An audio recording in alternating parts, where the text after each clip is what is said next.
What happens when a Southern senator walks into the View expecting a conversation and ends up in a heated argument with Joy Behar? When John Kennedy walks into the View to talk about rebuilding small-town America, sparks fly. And within minutes, Joy Behar turns a friendly interview into open warfare. What follows isn't politics, it's personal. Every insult cuts deeper, every comeback hits harder, until John Kennedy stands up, looks Joy in the eye, and delivers a line that makes the whole studio freeze. And a friendly interview into one of the most explosive on-air showdowns daytime TV has ever seen. Trust me, this interview won't disappoint you. It'll be worth every second of your time. The lights come up and the View stage feels friendly enough. Whoopi smiles, the music fades, and the mugs are exactly where they always are. Senator John Kennedy walks in with that steady, polite calm, like he's here to talk about little towns and real work. He thanks Whoopi, nods, and goes to the table. Then Joy Behar leans forward. The smile stays, but the temperature drops. Senator, it's sweet, helping small towns. But be honest, is this about them or about you polishing your halo for TV? Kennedy lets out a small laugh, not scared. Joy, if I wanted to polish my halo, I'd go to church, not the View. A few laughs pop from the crowd. Joy's eyes narrow. Whoopi tries to keep things moving. Senator, tell us how this works in Louisiana. Kennedy answers clean and simple. We're putting money into skills that pay. Welding, nursing, code basics. People want a job they can keep and a reason to stay where they grew up. He adds one quick story about a truck driver who learned to fix turbines and doubled his paycheck. It's tight, clear, and human. Joy cuts in. Sure. Nice story.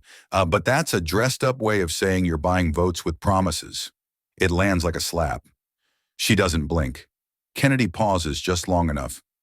If giving kids a future is buying votes, then maybe Washington should shop more often. Laughter hits a little harder this time, and the smile returns to his face, but only for a beat. Even Whoopi shifts in her chair. Joy doesn't let up. You've been in politics how long? Suddenly you wake up caring about small towns?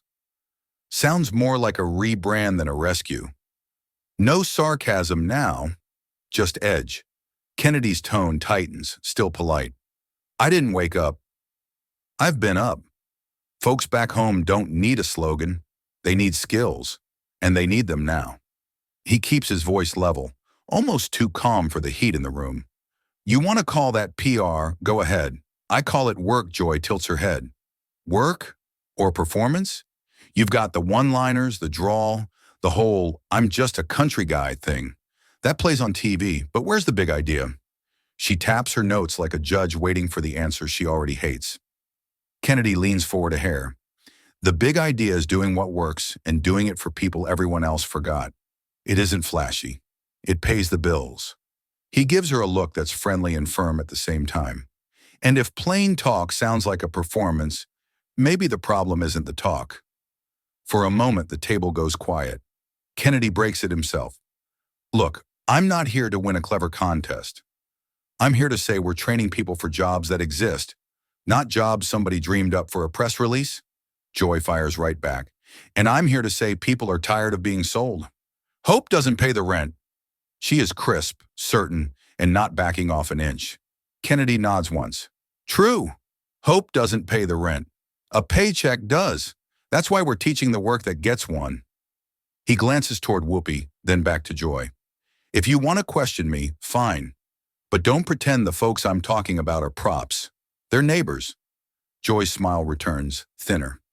Neighbors don't need a camera to help them, Kennedy answers without blinking. They need someone who'll show up when the camera's gone. He lets it hang, then adds, that's the job. Whoopi clears her throat and tries to steer. Okay, so, timeline, outcomes. What should people expect to see? And then Joy doesn't waste a second. Her voice slices through the air like she's been waiting for the moment.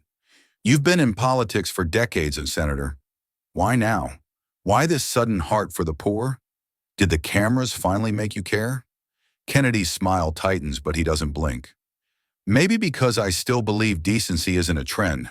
It's a duty. His tone stays level, but there's a weight behind it. The audience murmurs, unsure whether to clap or wait for the next punch. Joy tilts her head, her smirk widening. A duty?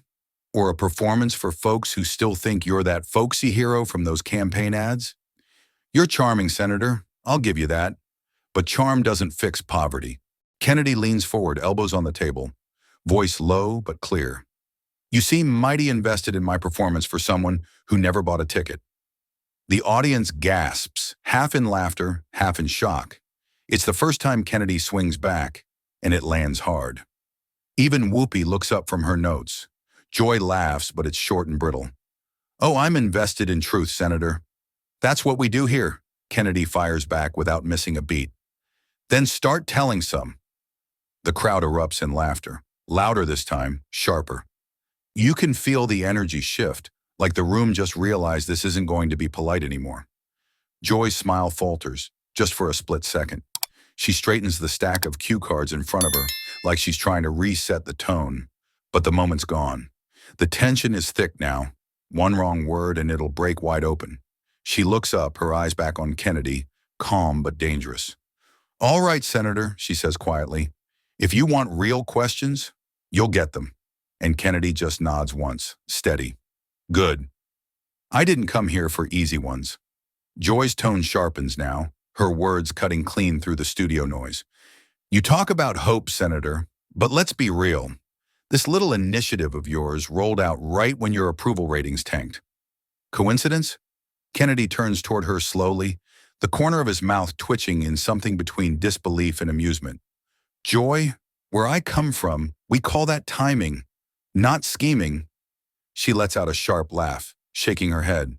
Oh, please. You're not fooling anyone. You're just rebranding yourself with that down-home act. Folksy charm, zero substance. You wrap every soundbite in syrup so people forget it's empty. Kennedy's expression hardens, the drawl thinning out. Folksy charm put food on the table for people you only tweet about. The crowd gasps, a few claps, a few boos. Whoopi leans forward quickly. Okay, let's just... But Joy cuts her off with a raised hand. She's not finished. You can dodge the question all you want, she fires, but everyone watching knows this is just a PR tour in disguise. Kennedy doesn't flinch. He folds his hands on the table, his tone calm but firm. Joy, if this was a PR tour, I'd be smiling wider. But it's hard to smile when you keep mistaking compassion for campaign slogans. The words hang in the air. Joy tilts her head, eyes narrowing, but she doesn't respond right away. The silence stretches. The camera catches their eyes locked like two boxers in the middle of the ring, neither willing to blink first. Whoopi steps in, voice tight but still gentle. Let's focus on how this initiative helps families, she says, glancing between the two of them, like a referee hoping the bell will ring. Kennedy nods, shifting his tone back to steady and calm. It's about second chances, he says. We train folks, we bring hope home. A mom in Ruston gets a job again. A kid in Monroe sees a future he didn't think he had. Before he can finish, Joy jumps in, cutting through his words. Hope doesn't pay bills, Senator. People want results, not bedtime stories. Kennedy's lips twitch. For a second, it looks like he'll let it slide. But then, he doesn't. You'd know about bedtime stories, Joy, he says lightly. You've been putting audiences to sleep for years. The room explodes in laughter. Even Whoopi can't hide a smile, covering her mouth with her note cards. Joy's eyes flash, not playful this time, but cold. Kennedy leans back, still calm, still collected, but there's a quiet fire behind the grin now. Look, he says, this ain't about me or you. It's about folks just trying to live honest lives, pay their bills, raise their kids. Joy doesn't blink. Then stop using them as props. Kennedy meets her stare. And you stop using outrage as a career. The audience gasps again, half laughing, half holding their breath. Whoopi's voice jumps in, sharp this time. All right, we're going to take a quick break. But it's too late. The crowd's whispering, and the tension hums like a live wire under the bright studio lights. Kennedy's calm mask is back on, but Joy's isn't. When they come back from the break, everything looks calmer. Kennedy sits with that practiced composure, hands folded, voice steady. He starts running through numbers, job placements, graduation rates, the kind of facts that usually cool a room down. In Monroe, he says, we've seen 20% more people working since we launched this thing. Folks are finishing training, landing jobs, staying close to home. That's progress. The audience claps politely. For a moment, it feels like the air might finally clear. Then Joy leans toward her mic, a voice dripping with sarcasm. A 20% uptick? Congratulations, Senator. You solved poverty. The laughter dies halfway out of a few people's mouths. Kennedy looks at her, calm but sharper now. Sarcasm's cheaper than progress, Joy, he says, leaning back just slightly. But I see you've made a living off it. The studio cracks open again.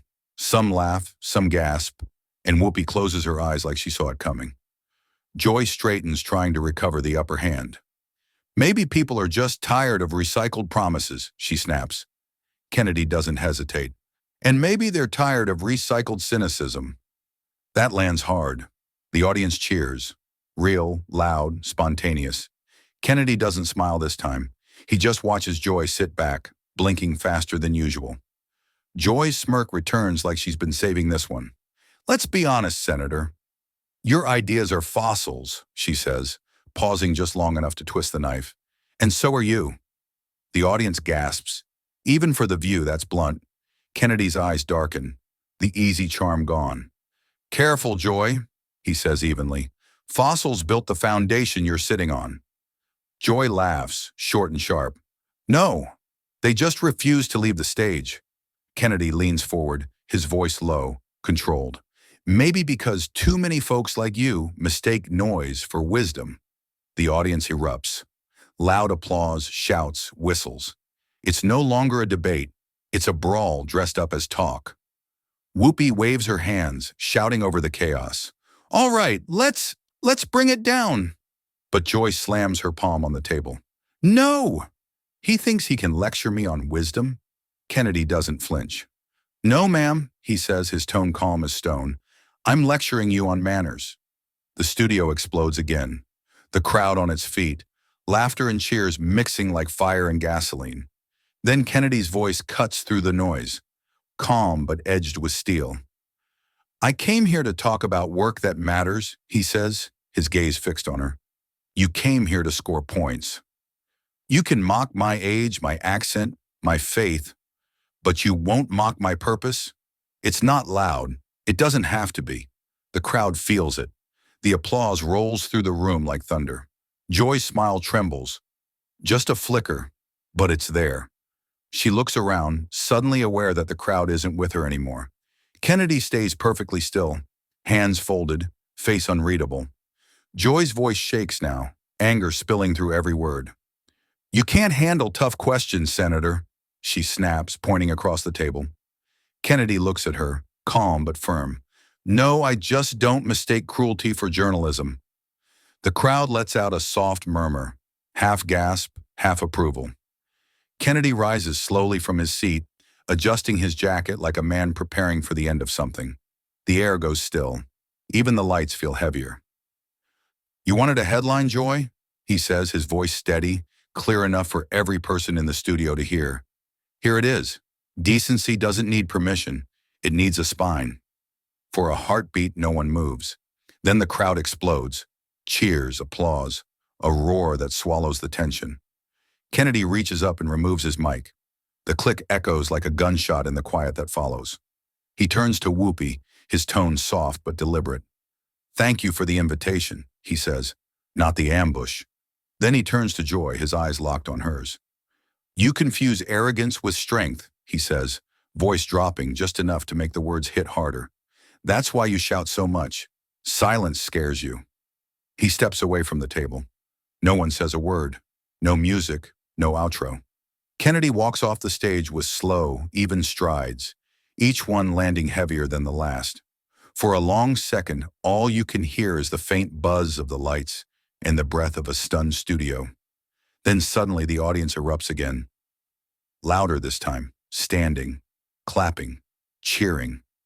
Joy sits frozen, lips pressed tight, staring at the empty chair he left behind. The moment doesn't just end, it echoes. If you thought this clash couldn't get any hotter, think again. What John Kennedy did next turned daytime TV into a lesson in courage in class. Don't forget to subscribe for more jaw-dropping moments where politics meets raw truth. Comment below, was Kennedy right to walk away, or did Joy push him too far?